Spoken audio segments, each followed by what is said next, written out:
இந்த அமானுல்லா வீதி, டீன் வீதி, ஹைராத் பிரதேசம் போன்ற பிரதேசங்களில் கடந்த காலப்பகுதியில் நெல்லாட்சிக்கான மக்கள் இயக்கம் தங்களது நடவடிக்கைகளை, கல்வி சார்ந்த நடவடிக்கைகளை கணிசமாக மேற்கொண்டு வருகின்றது. 2010ஆம் ஆண்டில் இந்த பிரதேசங்களில் ஏற்பட்ட வெள்ளப்பெருக்கில் எமது இயக்கம் மக்களுக்கு அன்றாட உணவுகளை வழங்குவதிலும் வைத்திய உதவிகளை வழங்குவதிலும் நாம் இந்த பகுதியில் உள்ள சகோதரர்களுடன் இணைந்து மிகவும் கஷ்டத்துக்கும் சிரமத்துக்கும் மத்தியில் நாம் மிக கடினமாக உழைத்து அவர்களுக்கு தேவையான உதவிகளை வழங்கி வந்தோம். ஒவ்வொரு வருடமும் 2009ஆம் ஆண்டு காலப்பகுதியிலிருந்து நெல்லாட்சிக்கான மக்கள் இயக்கம் இந்த பகுதியில் உள்ள வறிய மாணவர்களுக்கு கல்வி ஊட்டும் வகையில் தனது கல்வி நடவடிக்கைகளை மேற்கொண்டு வருகின்றது. அதன் முதல் கட்டமாகத்தான் நாம் 2009ஆம் ஆண்டில் 1000 மாணவர்களுக்கு என்று ஆரம்பித்த இந்த அபியாச கோப்பை விநியோகம் 2010ஆம் ஆண்டு அது 5000ஆக மாறி 2011ஆம் ஆண்டு அது 10,000ஆக வியாபித்தது. இன்ஷா அல்லாஹ் 2012ஆம் ஆண்டு நாம் அதை 25,000 மாணவர்களுக்கு மட்டக்களப்பு மாவட்டம், அம்பாறை மாவட்டம், திருகோணமலை மாவட்டம் போன்ற ஏனைய பகுதிகளுக்கும் எமது அந்த நடவடிக்கையை விஸ்தரிப்பதற்கு நெல்லாட்சிக்கான மக்கள் இயக்கம் சூரா சபை தீர்மானித்துள்ளது. எனவே ஒரு சிறிய அரசியல் இயக்கமாக இருந்து வருடா வருடம் தங்களது சொந்த பணத்தை செலவழித்து எம்மால் இப்படியான பொதுநலன் சார்ந்த அறிவுபூர்வமான நடவடிக்கையை மேற்கொள்ள முடியும் என்றால் ஏன் இங்கு அமைச்சர்களாக இருப்பவர்களுக்கோ அல்லது மாகாண அமைச்சர்களாக இருப்பவர்களுக்கோ பாராளுமன்ற உறுப்பினர்களாக இருப்பவர்களுக்கோ ஏன் அது முடியாமல் இருக்கின்றது என்றுதான் நான் இங்கு கேட்க விரும்புகின்றேன். ஒவ்வொரு மாகாண சபை உறுப்பினருக்கும் கடந்த வருடம் வழங்கப்பட்ட வாகன உறுதிப்பத்திரத்தை பல மில்லியன் ரூபாய்க்கு விற்று அவர்களின் பொக்கெட்டுகளை நிரப்பிக்கொண்ட இந்த மாகாண உறுப்பினர்கள் இன்று எமது சமூகத்தில் கல்விக்காக இயங்கிக் கொண்டிருக்கும் ஏழை மாணவர்களை அவர்கள் நினைத்து பார்த்தார்களா? தொடர்ச்சியாக வறுமை கோட்டுக்கு கீழ் வாழும் எமது மக்கள் அவர்களின் மாமூல் வாழ்க்கையை சரியாக முன்கொண்டு செல்வதற்கும் இந்த பகுதியில் டிசம்பர் கால பகுதியில் ஏற்படும் வெள்ளப்பெருக்கின் போது இந்த பகுதியில் உள்ள மக்கள் எப்படி தொழில் இல்லாமல் தங்களுடைய அன்றாட வாழ்க்கைக்கு அவர்கள் அவதிப்பட்டு கொண்டிருக்கும் நிலையில் ஜனவரி மாதம் ஆரம்பிக்கும் பாடசாலை முதலாம் தவணைக்காக அவர்களுடைய பிள்ளைகள் செல்லும் போது ஒரு 500 ரூபாயை செலவழித்து அந்த மாணவர்களுக்கு அந்த அபியாச கோப்பிகளை வழங்குவதற்கு அவர்கள் மிகவும் போராடி கொண்டிருக்கின்றார்கள் என்பதை கருத்தில் கொண்ட நெல்லாட்சிக்கான மக்கள் இயக்கம் அந்த கல்வி உதவி நடவடிக்கையை தொடர்ச்சியாக மேற்கொண்டு வருகின்றது. அத்துடன் வைத்திய நடவடிக்கையையும் அவசர வைத்திய சிகிச்சைக்காக புற்றுநோய், இருதய மாற்று சத்திர சிகிச்சை, சிறுநீரக மாற்று சத்திர சிகிச்சை போன்றவற்றுக்கான உதவிகளையும் நெல்லாட்சிக்கான மக்கள் இயக்கம் தொடர்ச்சியாக இந்த காத்தாங்குடியில் வழங்கி வருகிறது என்பதை நான் இங்கு கூறி வைக்க விரும்புகின்றேன். நெல்லாட்சிக்கான மக்கள் இயக்கம் தற்போது வியாபித்திருக்கும் இந்த நிலையில் அரசியல் காழ்ப்புணர்ச்சியின் காரணமாக தொடர்ச்சியான அழுத்தங்களையும் தொடர்ச்சியான நெருக்குவாரங்களையும் எமக்கு அவர்கள் கொடுத்து வருகின்றார்கள். ஆனால் நாம் இவை எதற்கும் அஞ்சப் போவதில்லை. நாம் இந்த கொள்கையை ஒரு தவா பணியாகவே நாம் செய்து வருகின்றோம். நாம் எந்த வகையிலும் இந்த கொள்கையிலிருந்து நாம் பின்வாங்கப் போவதில்லை. ஏனெனில் நாம் யாருக்கும் அஞ்ச மாட்டோம், நாம் இறைவனுக்கு மட்டும்தான் அஞ்சுவோம் என்பதை நான் இங்கு கூறிக்கொள்ள விரும்புகின்றேன். இவர்கள் தனி மனிதர்களின் கால்களில் குமிந்திருக்கும் இந்த அதிகாரங்கள் தொடர்ச்சியாக இந்த சமூகத்தை ஏமாற்றுவதற்கும் இந்த சமூகத்தில் உள்ள வாலிபர்களை பிழையாக வழிநடத்துவதற்கும் அவர்களை தொடர்ந்து பொருளாதார ரீதியில் வளர்த்துக் கொள்வதற்கும் தான் அவர்கள் பயன்படுத்துகிறார்களே அன்றி அவர்கள் இந்த சமூகத்தை பற்றியோ இந்த சமூகத்தின் எதிர்காலத்தை பற்றியோ அல்லது ஒரு நீண்ட தூர சிந்தனையை பற்றியோ அவர்கள் என்றுமே யோசித்தது கிடையாது. நல்லாட்சிக்கான மக்கள் இயக்கம் 2007ஆம் ஆண்டு மீராபாலிகாவுக்கு முன்னால் ஒரு கம்பீரமான ஒரு மேம்பாலம் ஒன்றை அமைத்தது. கிழக்கு மாகாணத்தில் அமைக்கப்பட்ட முதலாவது மேம்பாலம் அதுதான் என்பதை இந்த பகுதியில் உள்ள மக்கள் அனைவருமே அறிவீர்கள். இதை கண்ணுற்ற கல்குடா தொகுதி பாராளுமன்ற உறுப்பினர் சகோதரர் அமீர் அலி அவர்கள் உடனடியாகவே ஓட்டமாவடியில் இதே மாதிரியான ஒரு மேம்பாலத்தை அங்கு அமைத்தார். இன்று வரைக்கும் அந்த மேம்பாலம் அந்த ஓட்டமாவடியில் கம்பீரமாகவே காட்சி தருகின்றது. அரசியல் காழ்ப்புணர்ச்சியின் காரணமாக இந்த மண்ணின் மைந்தன் எமது அந்த மேம்பாலத்தை உடனடியாகவே இடித்து தள்ளினார். மக்களிடம் கூறினார், நான் அங்கு ஒரு அண்டர்பாஸ் நிலத்துக்கு அடியிலான ஒரு சுரங்கப்பாதையை அமைக்கப் போகிறேன் என்று மக்களிடம் கூறி அங்கு ஒரு சுரங்கப்பாதையை 2 வருடத்துக்கு முன்னால் ஆரம்பித்தார். தொடர்ச்சியாக தொழில்நுட்பவியலாளர்களும் பொறியியலாளர்களும் அந்த சுரங்கப்பாதை அந்த இடத்துக்கு சரிவராது என்பதை கூறியதன் காரணமாக அந்த வேலை தொடர்ச்சியாகவே பின்தள்ளப்பட்டு வந்தது. ஒவ்வொரு டிசம்பர் கால பகுதியிலும் பாரிய நொழும்பு பண்ணையாக காட்சியளிக்கும் அந்த அண்டர்பாஸ் அந்த சுரங்கப்பாதை இன்று ஜனாதிபதி அவர்களை கொண்டு வந்து உடனடியாக சில வேலைகளை செய்து அந்த சுரங்கப்பாதை அவர் இன்று திறந்து வைத்துள்ளார். ஆனால் நாம் தெளிவாக கூறுகின்றோம், அந்த சுரங்கப்பாதையை பார்வையிட செல்பவர்கள் இன்று டிசம்பர் மாதம் நவம்பர் மாதம் அல்லது நவம்பர் மாதம் நீங்கள் மழை காலத்தில் அந்த சுரங்கப்பாதையை பார்வையிட செல்லுங்கள். உங்களுக்கு அங்கு நீர் நிறைந்த ஒரு நொழும்பு பண்ணையை உங்களால் பார்க்க முடியும் என்பதை நான் உங்களுக்கு தெளிவாக கூறிக்கொள்ள விரும்புகின்றேன்.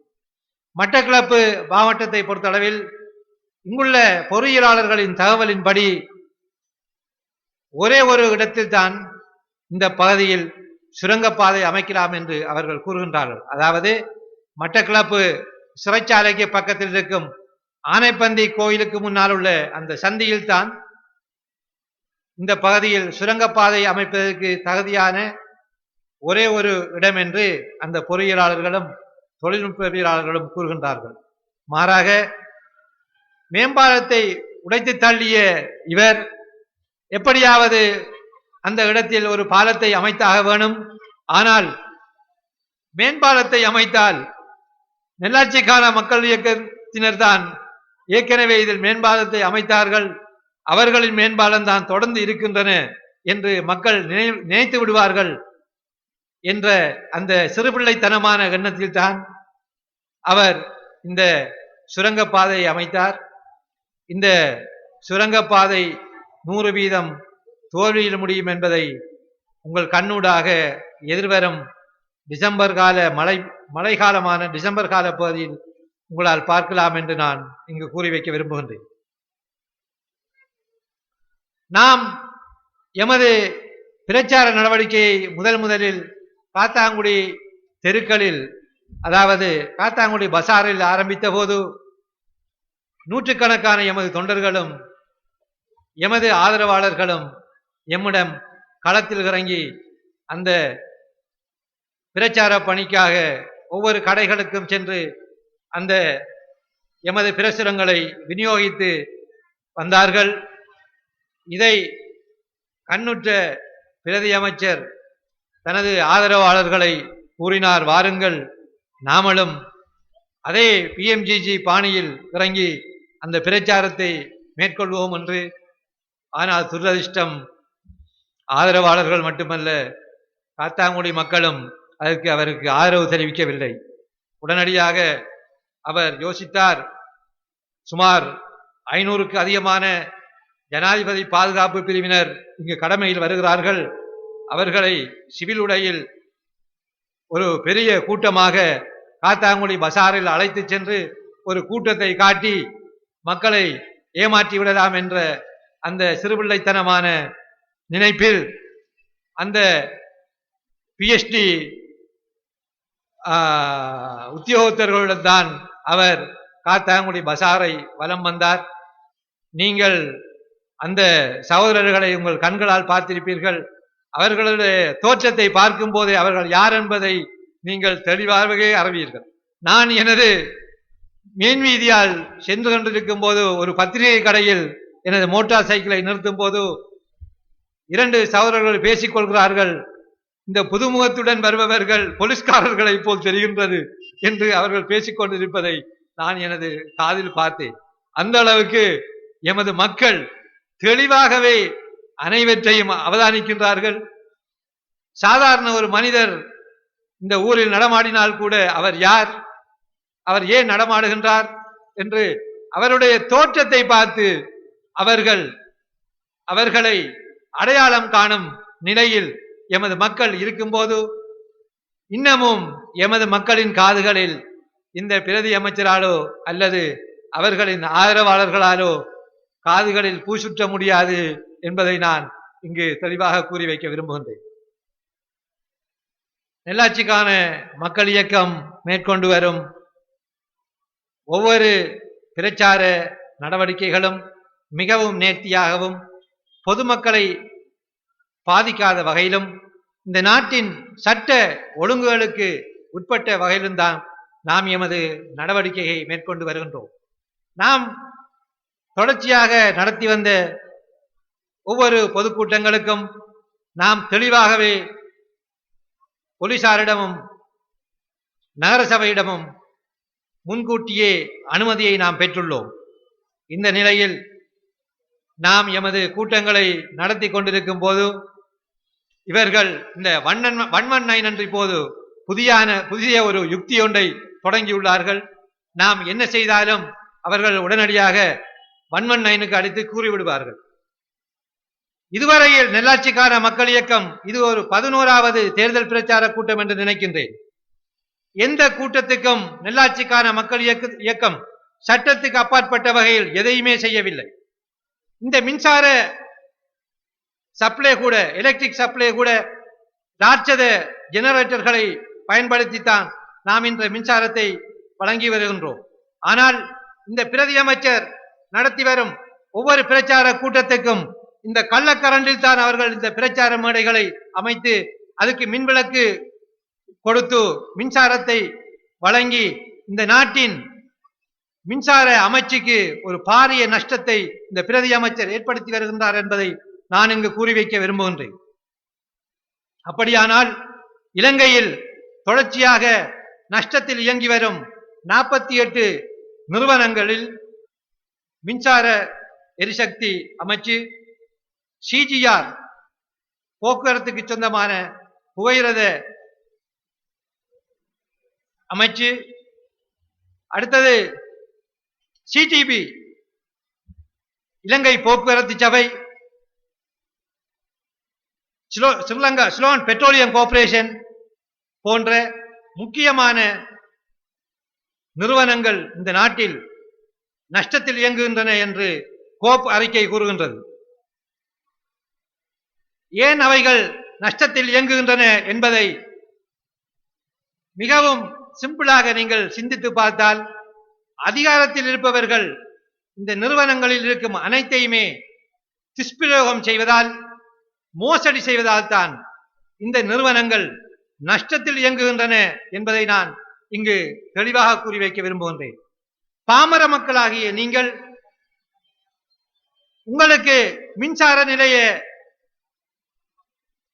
பில் வரும்போது மறுநாளோ அல்லது 2 நாட்களுக்குள்ளோ நீங்கள் எந்த வகையிலாவது அந்த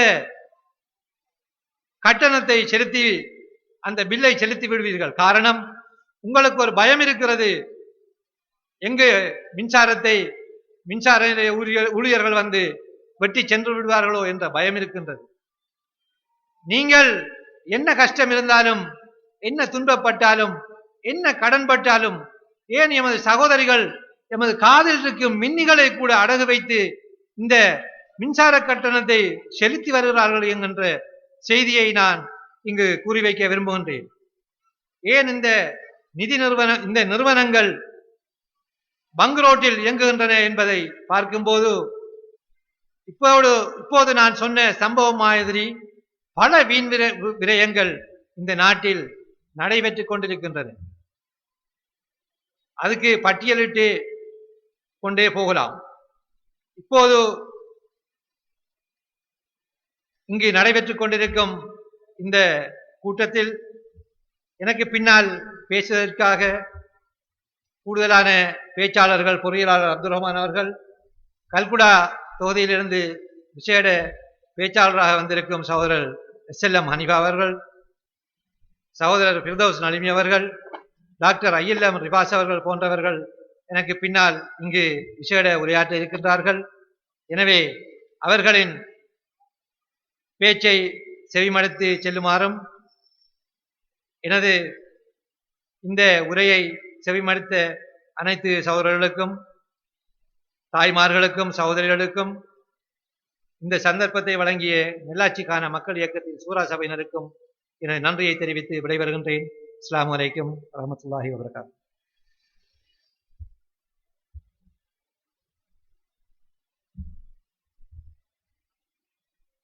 இதுவரை உரையாற்றிய நல்லாட்சிக்கான மக்கள் இயக்கத்தின் சூரா சபை உறுப்பினரும் முன்னாள் நகரசபை உறுப்பினருமான சகோதரர் AGM ஹாரூன் அவர்களுக்கு எமது நன்றிகள். அடுத்து உரை நிகழ்த்துவதற்காக ஓட்டமாவடியிலிருந்து வருகை தந்து விசேட சொற்பொழிவு ஒன்றை ஆற்றுவதற்காக வருகை தந்திருக்கின்ற முன்னாள் வடகிழக்கு மாகாண சபை உறுப்பினர் சகோதரர் SLM ஹனிஃபா அவர்களை உரையாற்ற வருமாறு அன்புடன் அழைக்கின்றேன்.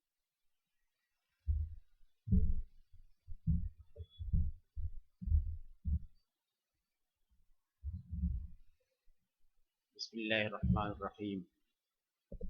தலைவர் அவர்களே, இங்கு கூடியிருக்கின்ற நண்பர்களே, வீடுகளில் இருந்து கொண்டோ PMGE சொல்கின்ற செய்திகளை கேட்டுக்கொண்டிருக்கின்ற அருமை தாய்மார்களே, கடந்த 15 வருடங்களாக தேர்தல் மேடைகளில் ஏறவில்லை. இலக்கியம் பேசுவது, கவிதை படிப்பது, கதை சொல்வதோடு நான் நிறுத்திக் கொண்டேன். 1980களில் இந்த காத்தாங்குடியில் முஸ்லிம் காங்கிரஸ் என்ற கட்சியை ஆரம்பித்த அன்று தொடக்கம் நேற்று மூதூரில் PMGGயின் மேடையில் ஏறும் வரையிலும் முஸ்லிம் காங்கிரஸ் தான் முஸ்லிம்களுக்கான ஒரு கட்சி என்ற நிலைப்பாட்டில் இருந்து வந்திருக்கிறேன். நேற்று தினகரன் வீரபாரமஞ்சரி 9ஆம் பக்கத்தில் ஒரு கட்டுரை இருக்கிறது, எனக்கும் ஒரு ஓட்டு போடுங்கள், SLM ஹனிஃபாண்டு கீழே இருக்கிறது. அதை நீங்கள் படித்து பார்த்தால் நான் என்னுடைய மன குமுறலையெல்லாம் அங்கே எழுதியிருக்கிறேன். எல்லா அரசியல்வாதிகளை பற்றியும் அங்கே எழுதியிருக்கிறேன். ஆனால் ஆளும் கட்சியினர் அவர்களை பற்றிய விமர்சனம் செஞ்ச பகுதிகளை வெட்டிவிட்டு மிக நாசுக்காக அதில் கலட்டி எடுத்துவிட்டு மற்ற பகுதியை பிரசுரம் செய்திருக்கிறார்கள். வீட்டில் உள்ள படித்த பெண்கள், பிள்ளைகள் எல்லோரும் அந்த பகுதியை நீங்கள் படித்து பார்க்கலாம். 9ஆம் பக்கம். அதேபோல் கல்குடா muslim.com என்ற ஒரு இணையதளத்தில் அதே கதையை மிக சிறப்பாக அந்த இணையதளத்தில் போட்டிருக்கிறார்கள் படங்களுடன். இணையதளம் உள்ளவர்கள் கல்குடா muslim.com என்று அதுக்குள் போய் SLM ஹனிஃபா என்று அடித்தால் அது வரும், அதையும் பார்த்துக் கொள்ளலாம்.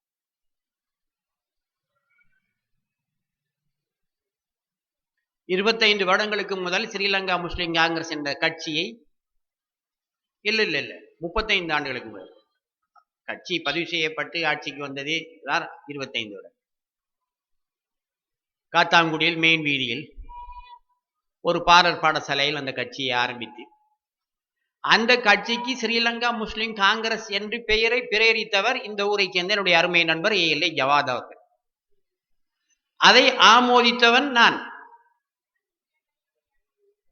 இந்த கட்சி ஒன்று முஸ்லிம்களுக்கு தேவை என்று அஷ்ரஃபுக்கு அப்பப்போது கடிதம் எழுதி கொண்டிருந்தவர் இந்த ஊரை சேர்ந்த ஒருவர் தான். இந்த ஊரில் யாருக்கும் அது தெரியாது.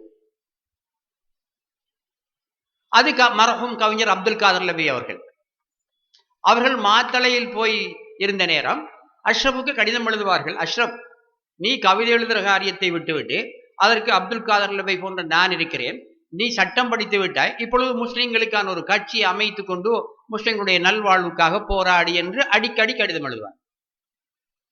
இந்த கடிதங்களை அஷ்ரப் என்னிடத்தில் காண்பிப்பார்.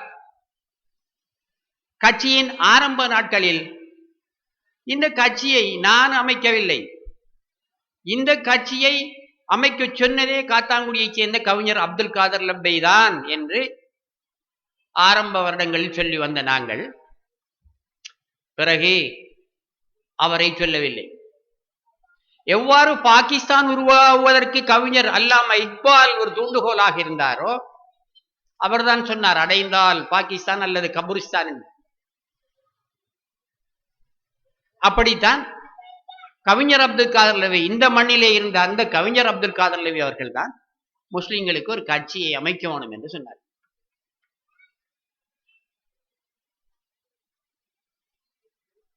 எங்கள் வீட்டில் இஸ்பிலாவை பற்றி நான் மோசமாக பேசக்கூடாது, அவ்வளவு தூரம் சாட்சி மகன் உறவு.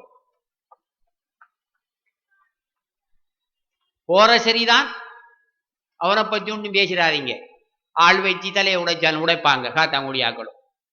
இந்த தலை உடைக்கிற விஷயத்துல காத்தாங்குடியாக்களும் ஒட்டமாடியாக்களும் நாம் உண்டு. ஏண்டா கொஞ்சம் கூட மாற்றச்சுன்ற கூட்டம் தானே நாம. மாற்றச்சு இல்லாட்டி தான் நம்மளுக்கு சோறு இறங்குற இல்லையே.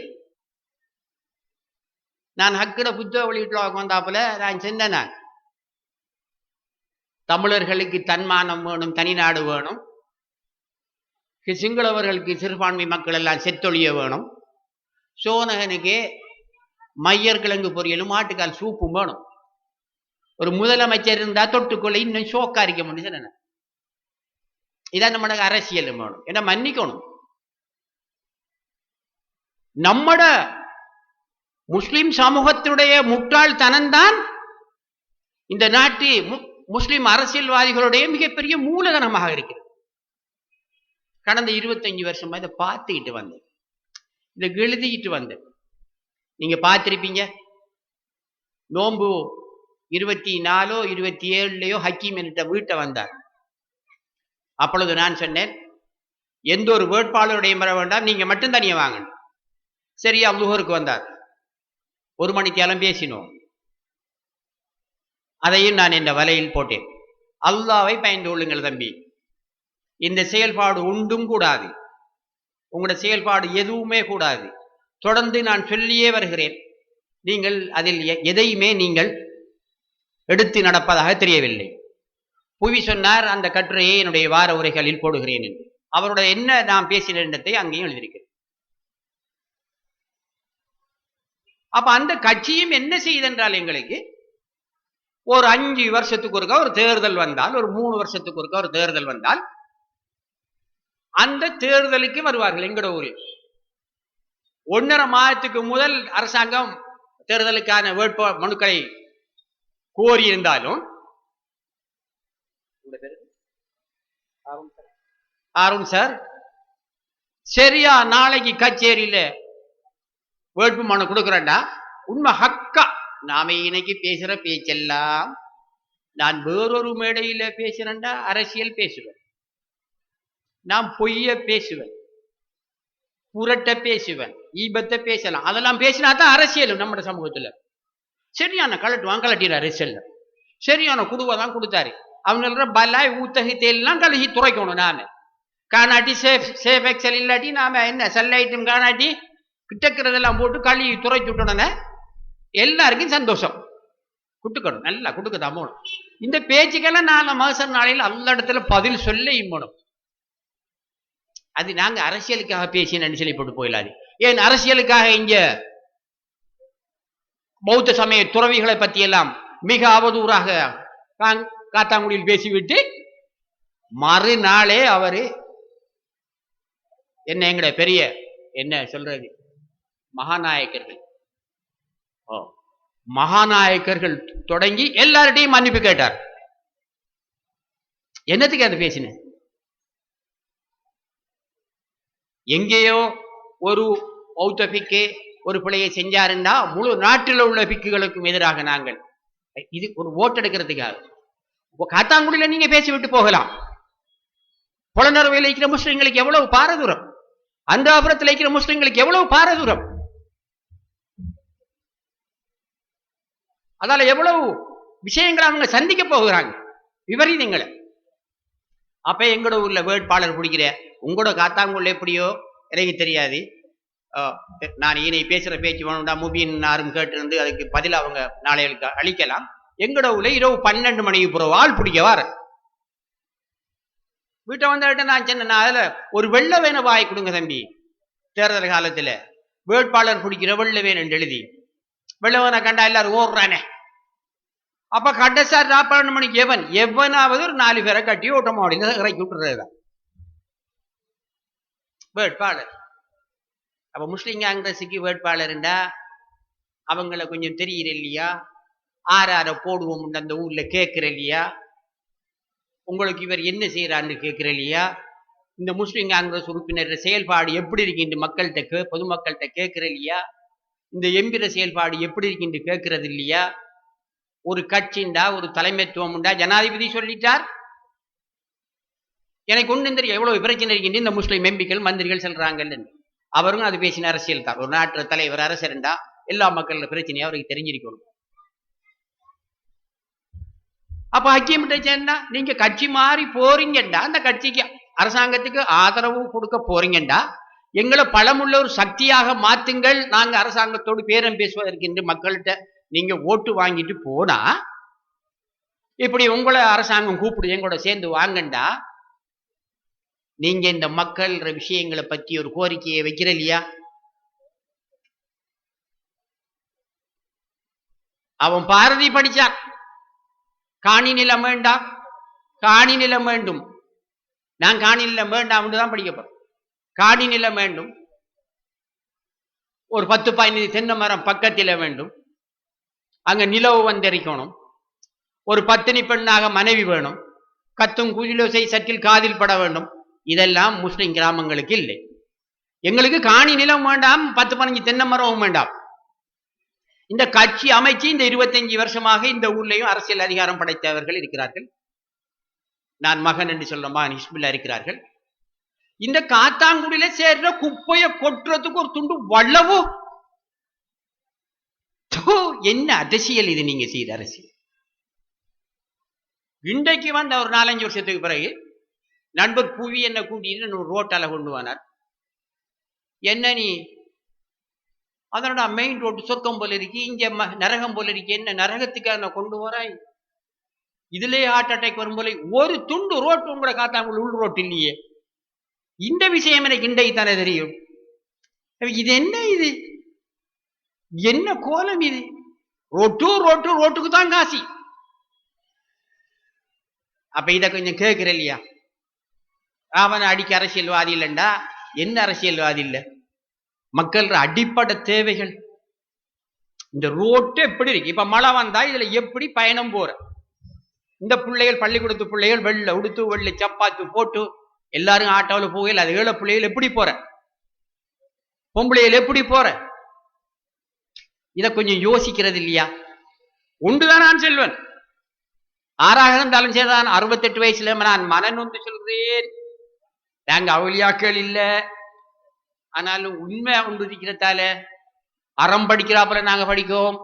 இந்த அரசியல்ல அறம் தவறினவர்கள் மட்டக்களப்பு மாவட்டத்தில் இருந்த இடம் தெரியாம போயிருக்கிறார்கள். எங்களோட 3 ஊர்ல 3 குடும்பம் இருந்த இடம் தெரியாமல் அழிஞ்சிருக்கிறது. பேர் சொல்ல நான் விரும்பல. செங்கலடியில மாணிக்கவாச அம்மையார் இருந்த இடம் தெரியல், செங்கலடியில தேவநாயம் இருந்த இடம் தெரியல், மட்டக்களப்புல ராஜன் செல்வநாயம் எங்க, ராசதுரை எங்க, அப்படியே உங்களோட ஊர்லயும் ஒன்று இருக்கு. கல்முனை போங்க, மஜீத் எங்க, மன்சூர் எங்க, முஸ்தபா எங்க. இருந்த இடம் இல்ல, மனிதர்கள் வாழ்ந்த இடம் போலேயும் அவர்கள் வாழ்ந்த இடம் இல்ல. மக்கள் தார ஆண, மக்கள் தார அமானிதம், அதை நீ அறத்தோட சரியாக நடத்தினாத்தான் உண்ட கண்ணுக்கு பிறகும் உண்ட பிள்ளைகள் நல்லா வாழும். அப்படி இல்லாவிட்ட என்ன நடக்கும்? நான் ஒரு விதானமாக கொஞ்சம் பேருக்கு அதை தான் பேசினேன். தம்பி, இப்படி அநியாயம் செய்யாதீங்க, நீங்க மௌத்தா போவீங்க, ஓட்டால் உண்ட பிள்ளைகள் வரும். நீ யாரு பிள்ளை மன? நான் இன்ன விதானோட மகன், உண்டு வாப்பா நல்லா இருக்கணும், எங்களுக்கு எல்லாம் நன்மை செஞ்ச. அப்படி உண்ட பிள்ளைக்கு சொல்லணும், பிரார்த்தனை வரணும். மனதுக்குள்ள நினைப்பான், அவட வாப்பாவே அசமத்து போனவனா 4000க்கு 1000 வாங்கி என்ன பாடுபடுத்தினான்டா, ஒரு கையப்பம்பைக்கு 100 ரூபாய் கொடுக்கணுமாடா, அவன் பொஞ்சாதியை சொல்லி வச்சுப்பா, பொஞ்சாதி விதானம் இல்லைன்னுவா. இதெல்லாம் நடக்கிற பெரிய ஒரு வேலை இல்லை, பதவி நாளைக்கு பறி போயிடும். ஆனா கொஞ்சம் நாங்க சொல்றாப்புல. அப்ப எங்கட கட்சிக்கு என்ன, முஸ்லிம் காங்கிரஸுக்கு உருவான ஹதீஸ், அந்த கொள்கையில கொஞ்சமும் இல்லை தங்கங்க. ஒரு தலைவர் வாராரு, நம்ம கட்சியில மேலாக்கள் பெரியாக்கள் மாறாங்க. நான் முதல்ல காங்கிரஸ் ஆக்கள் தான் சொல்றேன், ஒரு ராவைக்காம உடனே இல்லைங்க பாப்போம். இந்த கட்சியில உயர்பீட தாக்கல் வந்து ஒரு இடத்துல இருப்பாங்க 10 பேரு, ஒரு ராவைக்கு நீங்க 6வது ஒரு ஆள் 2 பேரும் அவங்களோட படுங்க. இவங்க சுபோ கொழும்புறாங்களா, தொழுகுறாங்களா,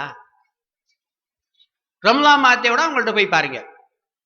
வீட்டுக்காரன் என்ன 2 கோழி வெளிய நேரத்து எல்லாரும் மந்திரிக்காங்கன்ட்டு அவங்க சமைச்சு விடுற இந்தாக்கள் சாருக்கு சாப்பிட விழும்புறேன். என்னடா நாங்க பயணம், நீங்க பயணம் என்ன பஸ்லையாட போறீங்க, பைஜரோவில் யார் கண்டிச்ச மானத்துல போறீங்க? என்ன என்ன இது, இது என்னது, இது என்ன கட்சி? நான் உண்மையை சொல்றேன், நான் பொய் சொல்லல. என்ன புதுனம் இது? அதை நான் சொல்ல, இந்த மண்ணில தான் இந்த முஸ்லிம் காங்கிரஸ் வந்து முதல்ல இந்த மண்ணில் இருந்ததுக்கு விடுதலை கடணும். அப்ப தம்பி மகன் இஸ்முல்லா பிரதி அமைச்சர், ஒரு பிரச்சனையும் எங்களுக்குள்ள கண்டாக வச்சுக்கிற முகப்பத், என்னவும் போன்ல சொன்னாலும் சின்ன சின்ன வேலை நடந்துருக்கு. அவர் அரசியலுக்கு கூட்டி போனே நான் தான்.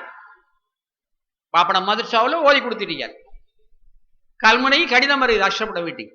அஷ்ரப் சொல்றாரு, எஸ்எல்எம் அங்க காத்தாங்குள்ள கொஞ்சம் பிரச்சனை, யாரும் வரமாட்டாங்க போல இருக்கி, மரகம் அவங்கள பாக்கியாரெல்லாம் வரமாட்டாங்க போல இருக்கி. இஸ்மில்லாண்டு ஒரு ஆள் நம்மளுக்கு கடிதம் ஒரு செய்தி அனுப்பிடுக்கி, நாம 2 ரூபாய் பார்ப்போம். நான் கூட என்ன மருத்துவ வேன் எடுத்துட்டு இங்க வந்து அந்த இதால போய் ஒரு ஒழுங்கைக்குள்ள போனோம். சரபுதீன் புலவர் மௌத்தா போயிட்டார், அவர் மகன் அன்வராக்கு மௌத்தா போயிட்டு, அன்வர் ஷரீப் அவங்க ராத்தாவையோ தங்கச்சியை முடிஞ்சிருந்தது. அப்ப அந்த ஒழுங்கைக்குள்ளால வந்த அன்வர் ஷரீப் அஷ்ரஃபை கண்டுக்கிட்டாங்க. ஒரு சாதியா தான் அன்வர் கதைக்கிற, என்ன நீங்க யாரை தேடி வந்த? தம்பி, இந்த ஹிஸ்புல்லாண்டு ஒரு ஆள், நான் தான் தலைவருக்கு தெரியும் யாருண்டு.